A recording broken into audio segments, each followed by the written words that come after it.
So that just got cut off, so I'll continue. So part two.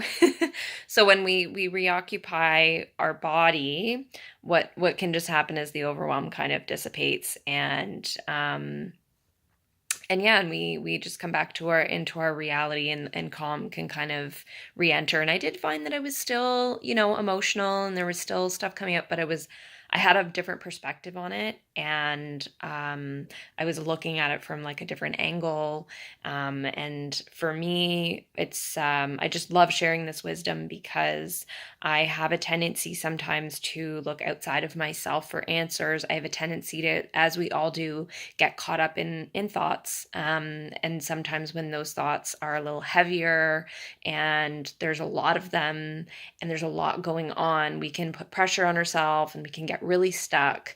And this is something that I've always dealt with since I was a young girl. And so now, being at the age of 33, I'm finally finding practices where I'm able to really move through that in a confident way, and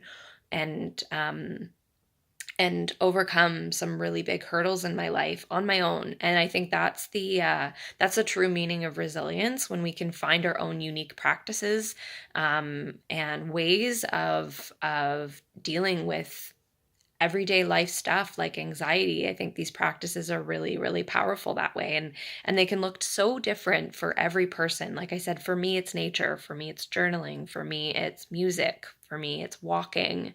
It's meditating on nature, meditation, getting silent with myself. Still, some people it's movement. And for me, it's also movement. Sometimes movement is like exactly what I need. And I did actually do a little bit of intuitive movement where I was lifting my arms over my head, which I found for me personally kind of opened up this part of my body and opened up this that there's a lot of energy that we hold in our heart. I know that there's some people out there that still are skeptical about heart opening, and when we move our in the actual heart area.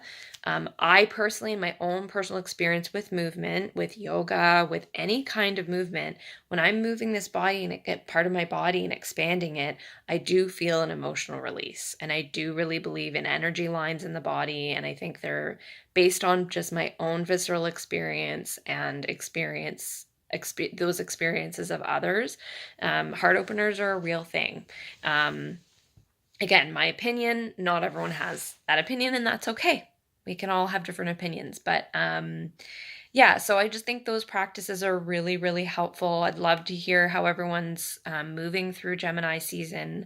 One thing I wanted to clarify ending the video is that often what can happen is, what I'm seeing lately is a lot of posts and interesting things going around about people saying, don't blame the moon, and take responsibility for your actions. Instead of just saying, oh, it's the full moon. It's the full moon. That's why I can't take responsibility for my actions, or that's why this happens and this happens and this happens in the world. And what I'm starting to discover just with my own experiential experience with astrology is that and my own research with astrology is that Gemini is not a sign to be blamed for our problems. For example, Gemini is what is the sign that it is, but if you tend to have other air signs in your chart, then Gemini might pull out those certain tendencies, whether the shadow side of the sign, or whether it's maybe the lighter side, depending on where we are in the system. And there's a lot to learn here, but that's just kind of what I've started to learn, that it's not Gemini that's causing me to feel anxiety. It's something that's already there within me that maybe that's kind of like shedding light on. But I sort of see Gemini as like this neutral sign that's kind of, yeah, that's just showing me things that I need to work on. So we have to be really careful when we start to say it's the moon, because the full moon can feel differently for so many people, and it's not something that we should blame. It's something we can say, oh, it's shedding light on that part of myself that I need to look at more, and so I can take responsibility for that and move forward in the world.